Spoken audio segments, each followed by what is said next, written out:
안녕하십니까? 날씨가 많이 무덥습니다. 그런데 또 태풍이 올라온다고 하네요. 제발 이번 태풍에는 큰 피해 없이 이 태풍이 잘 지나가기를 소원해 봅니다. 목회를 하다 보면 본의 아니게 장례식을 아주 자주 치르게 됩니다. 많은 경우 마지막 임종의 시간에 즈음하여 의식이 거의 없는데도 불구하고 기도를 해드리면 그 기도에 반응하고 또 그 말씀에 반응하시는 분들을 보면서 여러 가지 생각을 해보게 됩니다. 인생의 마지막은 그 순간 갑자기 만들어지는 것이 아닙니다. 평상시에 어떤 마음과 또 어떤 태도와 어떤 생활 양식을 갖고 살아가느냐에 따라 인생의 마지막 순간의 모습이 만들어진다라고 하는 것을 깨닫게 됩니다. 오늘 우리는 어떤 마음과 어떤 태도와 어떤 생활 양식을 가지고 살아가고 있습니까? 성경을 읽다 보면 우리의 삶의 방식과 우리의 마음과 태도에 대한 참 많은 이야기가 나오는 것을 발견하게 됩니다.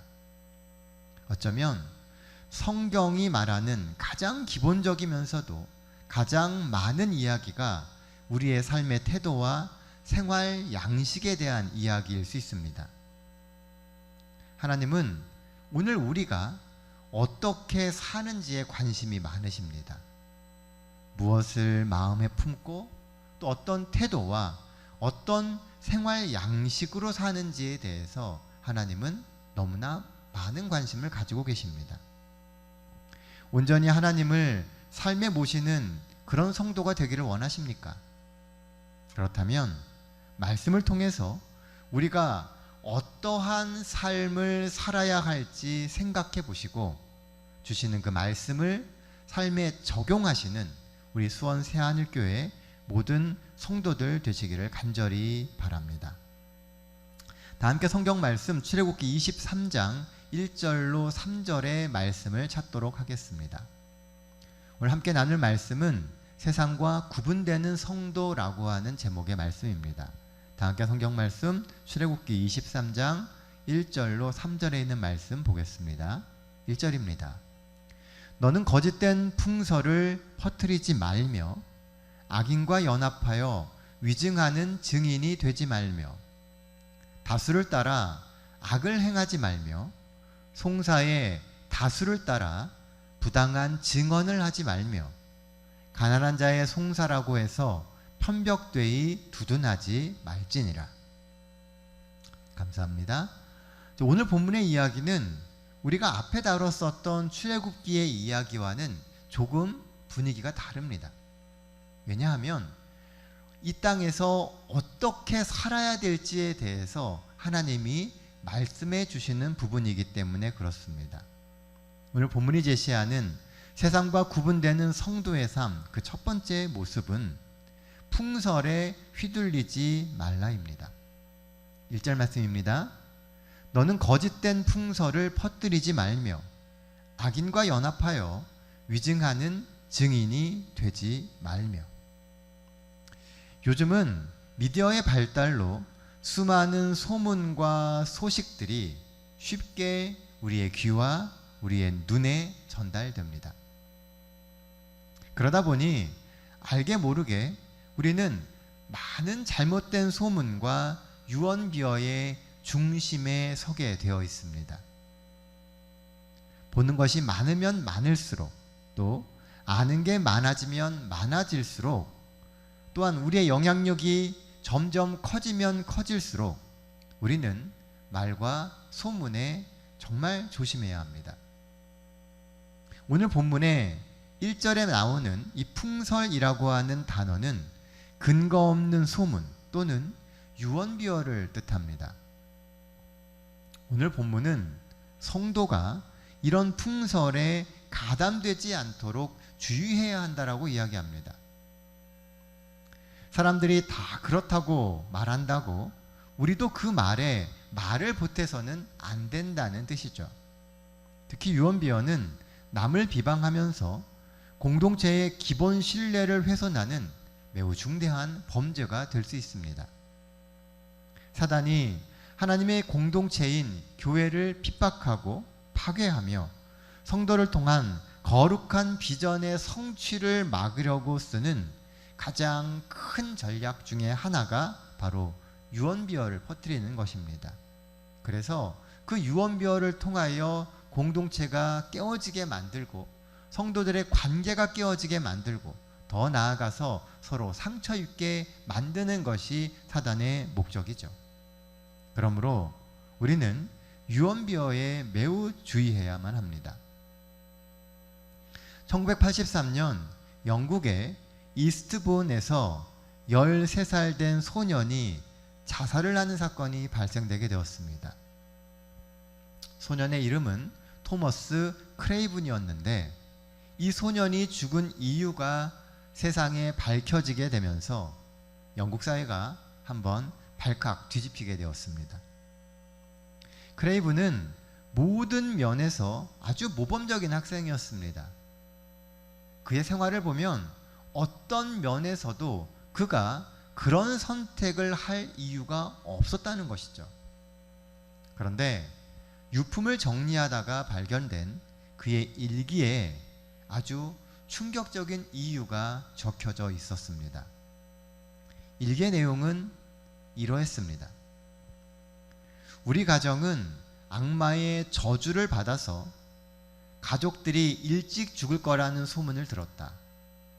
나는 죽음이 두렵다. 어차피 죽을 운명이라면 어머니 곁에서 죽는 편이 낫겠다. 그리고는 자살을 선택했던 것입니다. 소년을 죽인 범인은 악의에 찬 헛소문이었습니다. 왜냐하면 이 소문은 전혀 근거가 없는 것이었기 때문입니다. 그런데 이런 소문이 어디서 시작됐는지 아십니까?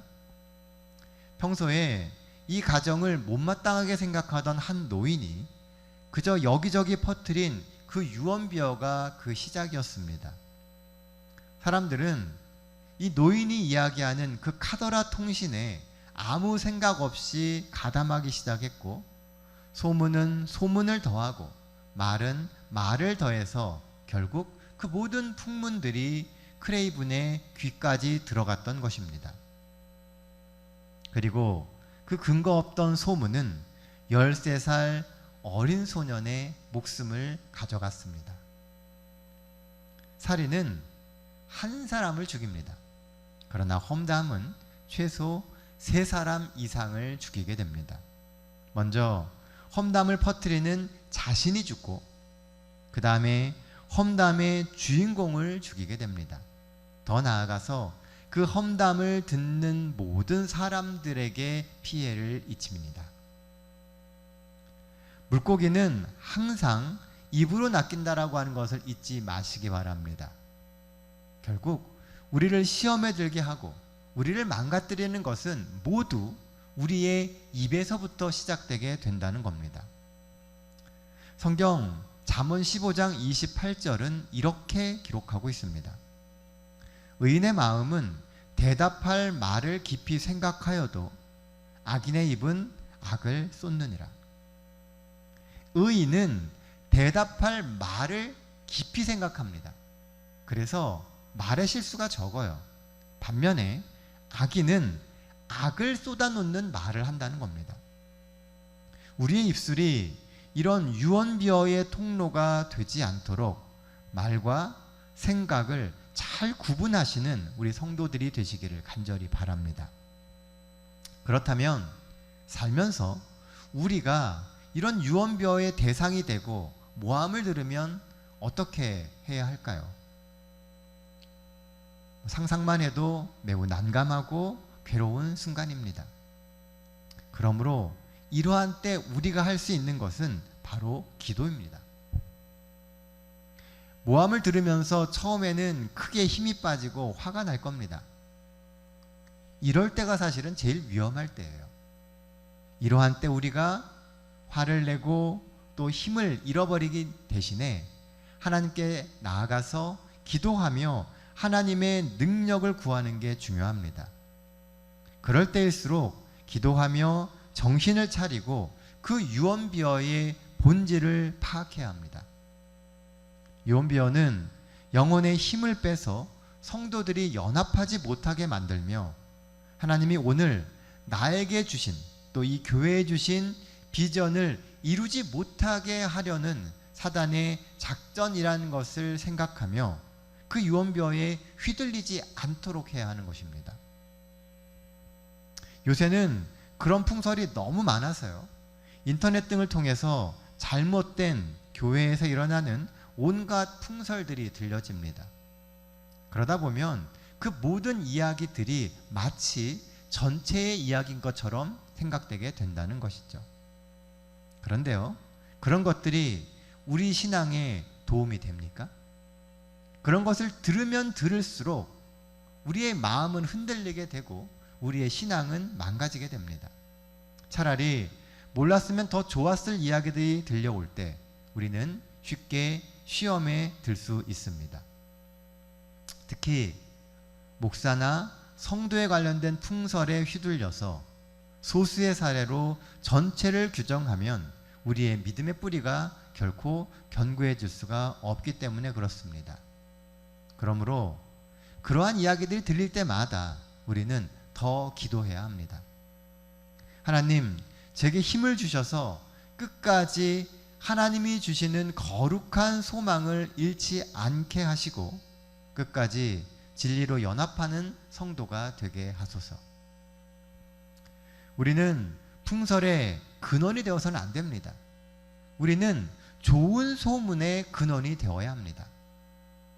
좋은 소문과 발전적인 소문이 우리의 삶에 더욱 많아지게 되기를 간절히 바랍니다. 그래서 우리의 소문이 세상에 희망을 주고 또 우리의 이야기들이 세상의 비전과 소망의 자극자가 되게 되기를 간절히 바랍니다. 그리고 그 중심에 우리 수원 새하늘교회가 있게 되기를 간절히 소망합니다. 본문이 주는 두 번째 기별은 군중의 심리에 휘둘리지 말라는 것입니다. 2절 말씀입니다. 다수를 따라 악을 행하지 말며 다수의 송사에 다수를 따라 부당한 증언을 하지 말며. 오늘 본문을 잘 보시면요, 반복되는 하나의 단어가 있습니다. 그것은 다수를 따라라고 하는 구절입니다.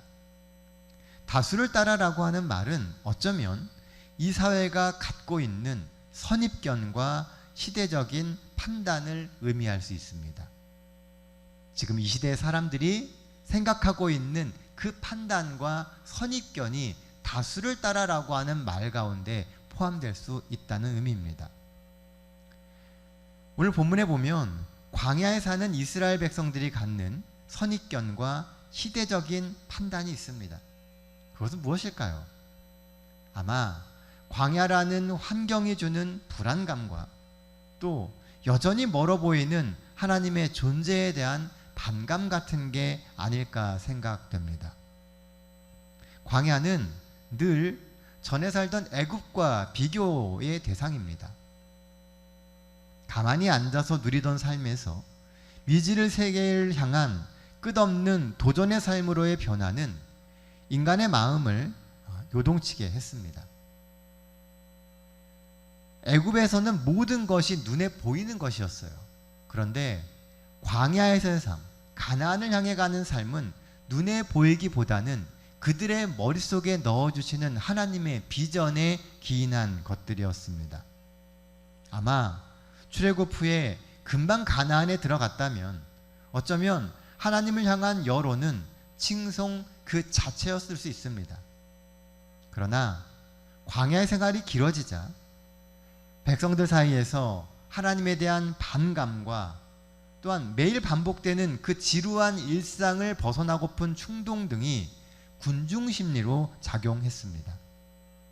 사실 광야와 같은 세상을 사는 우리 역시 세상 사람들이 가지고 있는 그런 군중 심리에 휩쓸리기 매우 쉽습니다. 올 것 같지 않아 보이는 세상의 종말과 또 그로 인한 하나님에 대한 반감이 세상에 점점 많아집니다. 이런 환경 가운데서 우리는 세상 사람들과 다른 믿음과 다른 생각을 갖고 살 수 있을까요? 우리가 당장 세상을 바라보면요, 정말 참남되게 이야기하는 수많은 이야기들이 들려옵니다. 그런 생각들 가운데서, 그런 사람들의 믿음 가운데서 우리는 다른 믿음을 가질 수 있느냐는 것입니다. 정말 확실한 믿음이 아닌 이상 흔들리고 믿음의 근간을 흔들 유혹들이 정말 많아질 겁니다. 그런데 그거 아십니까?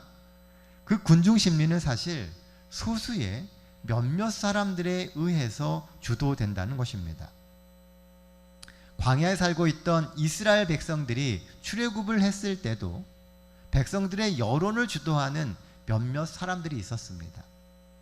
아무것도 안 보이는 저 광야를 바라보며 사람들의 마음속에 있는 그 생각들을 밖으로 발설하며 백성들을 선동하는 사람들이 있었다는 것이죠. 먼저 섞인 무리들이라고 표현된 이방인들이 그 역할들을 했습니다. 또한 모세와 지도자들에 대해서 불만이 많았었던 몇몇 사람들이 특정 사건들을 빌미로 여론들을 주도하기 시작했습니다. 그런데요, 사실 그 모든 것이 하나님에 대한 믿음을 흔드는 일이었다는 사실입니다. 딱 사단이 하늘에서 천사들 사이에서 했던 것과 똑같은 일입니다. 자기는 안 그런 것처럼 하면서 뒤에서 수많은 이야기들을 하며 사람들을 조종했다는 것이죠. 의혹의 씨앗을 뿌리고 의심과 불신을 조장합니다. 그렇게 믿음의 공동체는 흔들리고 깨어지며 그 상처는 고스란히 하나님의 백성들에게 남게 되는 겁니다.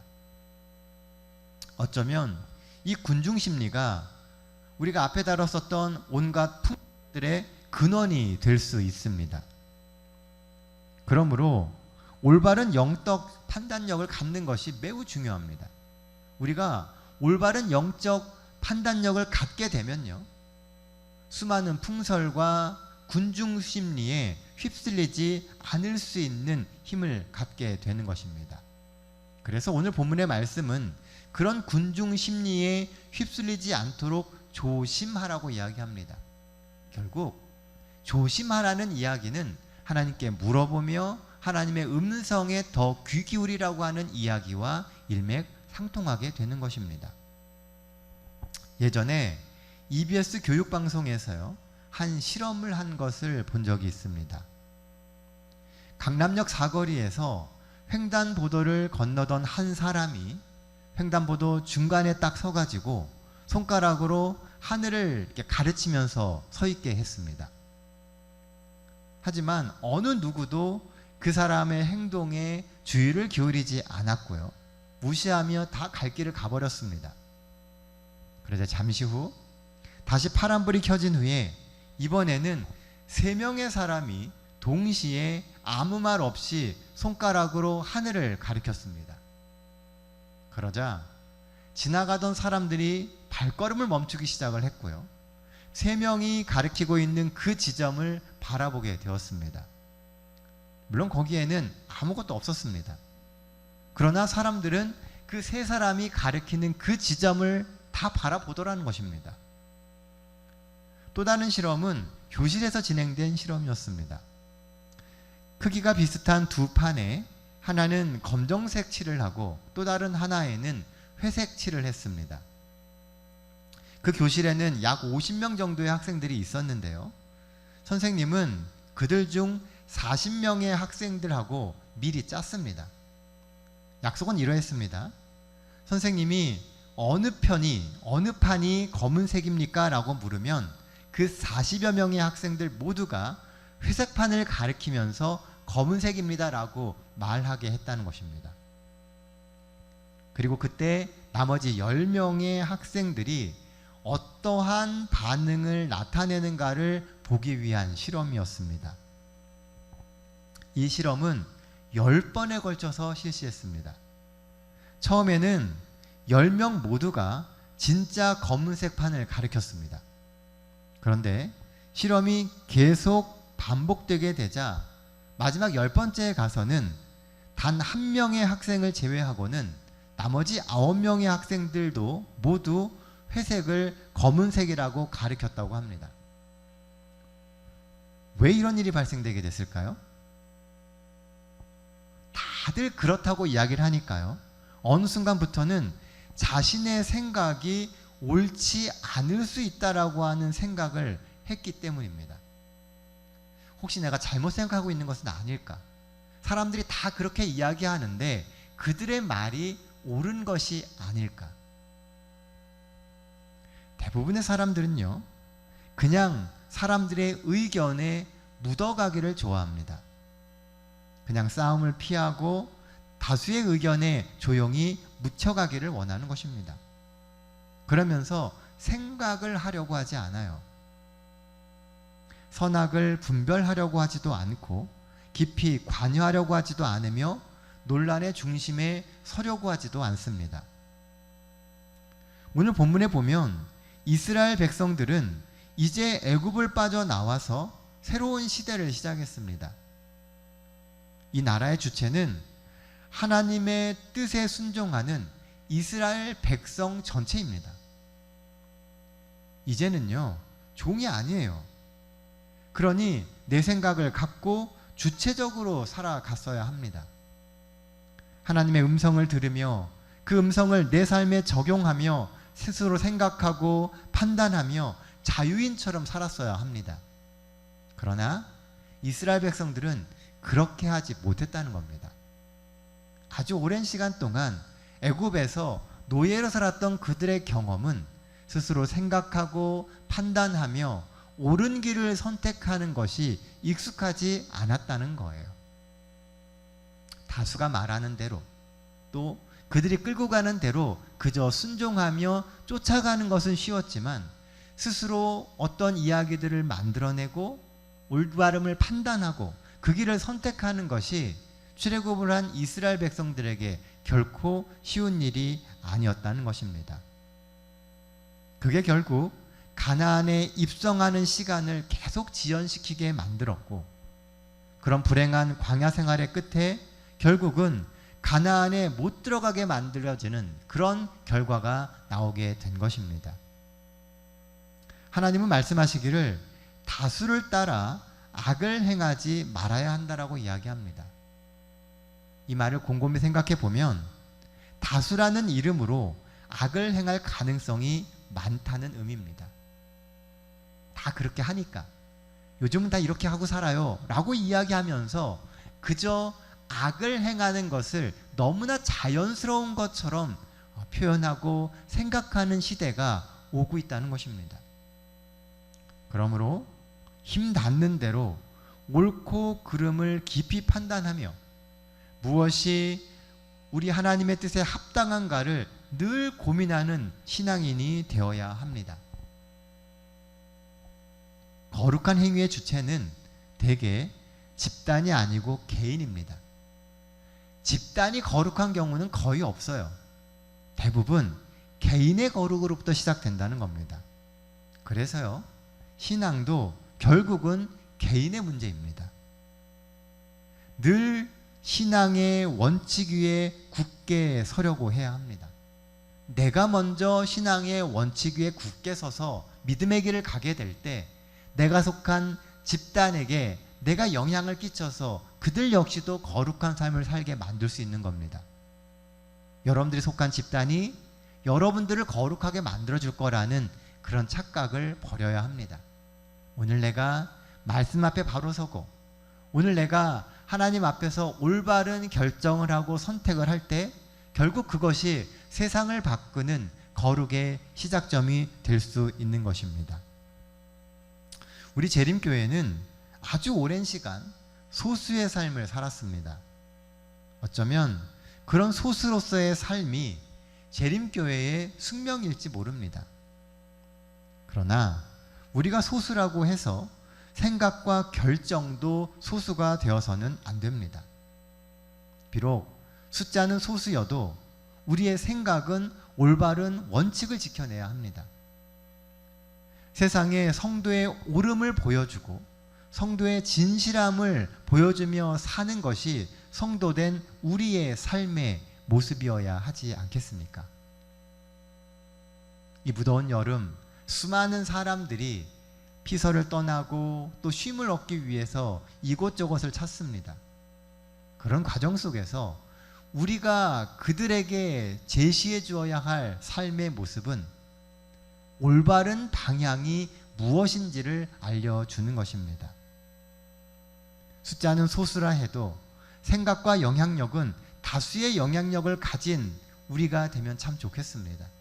그래서 이 수원 새하늘 교회가 세상 앞에 또 하나님 앞에 좋은 본이 되는 우리 교회가 되기를 간절히 소망합니다. 이제 말씀을 정리하도록 하겠습니다.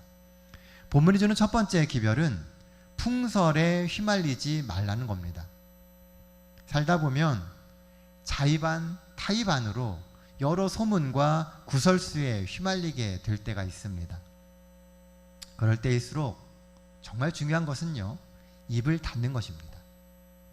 왜냐하면 모든 풍설은 그리스도인 된 우리의 삶을 흔드는 것이 목적이기 때문에 그래요. 우리가 그곳에 말을 보태면 보탤수록 그 풍문은 점점 커지게 되고 원래 있던 것과는 전혀 다른 본질의 것으로 바뀌어버릴지 모릅니다. 그리고 그것이 결국은 나의 신앙에 매우 치명적인 상처와 아픔을 주게 될 수도 있다는 것입니다. 그러니 그런 이야기들이 들려올 때마다 더 기도하며 그 모든 일들을 하나님이 주관해 주실 수 있도록 구하실 수 있는 그런 믿음의 성도들이 우리가 되기를 간절히 바랍니다. 본문이 주는 두 번째 기별은 군중심리에 가담하지 말라는 겁니다. 우리가 사는 이 시대는 다수가 악을 선택하고 또 그렇게 행하는 것을 당연시 여기는 시대입니다. 다수가 그렇게 하면 그건 악이 아니라고 여기는 시대를 우리는 살고 있다는 겁니다. 그래서 그 악의 길에 대항하지 않으면 우리는 쉽게 휩쓸리게 되어 있습니다. 아무리 세상의 흐름이 그러하다 하더라도 그리스도인 된 우리가 그 흐름을 바꾸는 시도를 해야 하지 않겠습니까? 악은 다수의 흐름으로 강해지지만 선은 한 사람의 회개와 개혁으로부터 강해지게 됩니다. 내가 먼저 바른 삶을 살아가고 내가 회개하며 하나님이 주시는 개혁의 삶을 살아가게 될 때 선한 흐름이 만들어지게 되는 겁니다. 우리가 이 세상의 빛과 소금이라고 성경은 이야기합니다. 그러면 이 세상의 빛과 소금과 같은 삶을 사는 것이 우리의 숙명이 되어야 합니다. 세상에 하나님의 뜻을 전하는 진리의 등대가 우리가 되기를 간절히 바랍니다. 이 한 주도 하나님의 마음과 또 우리의 마음이 하나로 연결되어서 더 진실하고 더 사랑 넘치는 우리 모든 새하늘 가족들의 삶이 되기를 간절히 소망하며 오늘 말씀 마치도록 하겠습니다. 이 한 주도 하나님의 은혜가 여러분들의 삶 속에 넉넉히 임하게 되시기를 간절히 기원합니다. 기도하겠습니다. 은혜로우신 아버지 하나님, 오늘 이 저녁 저희가 주님 앞에 무릎 꿇게 하시고 주님의 음성을 듣기 위하여 귀 기울일 수 있는 소중한 마음을 주심을 인하여 감사드립니다. 하나님, 이 땅에 살면서 참 많은 이야기들을 듣고 때때로는 그런 이야기들 때문에 우리의 믿음과 우리의 신앙이 흔들리는 경험들을 합니다. 하나님, 저희가 세상의 이야기에 귀 기울이기보다는 주님이 주시는 말씀에 더욱 귀를 기울일 수 있는 우리 모두가 되게 하여 주시옵소서. 그래서 세상 사람들이 던지는 그 수많은 풍문들과 군중 심리들이 저희들의 신앙의 길을 바꾸지 못하게 하시고 그런 모든 것들을 통하여서 우리가 하나님을 놓치는 그런 안타까운 일들이 생기지 않게 하나님 도와주시옵소서. 저희가 주님의 능력을 구합니다. 하나님의 도와주심을 구합니다. 하나님 저희들의 삶 속에 들어오셔서 개입해 주시고 이끌어 주심으로 저희들의 삶이 하루하루 주님과 더 가까워지며 주님의 능력을 체험하는 삶이 되게 하여 주시옵소서. 그래서 시간이 가면 갈수록 저희가 주님을 더 많이 닮고 주님의 음성을 더 크게 들을 수 있는 믿음의 성도들 되게 도와주시옵소서. 이 한 주의 삶도 하나님 함께 해주시고 이끌어 주실 것을 인하여 감사드리며 우리 구주 되시는 예수님의 이름으로 기도드립니다.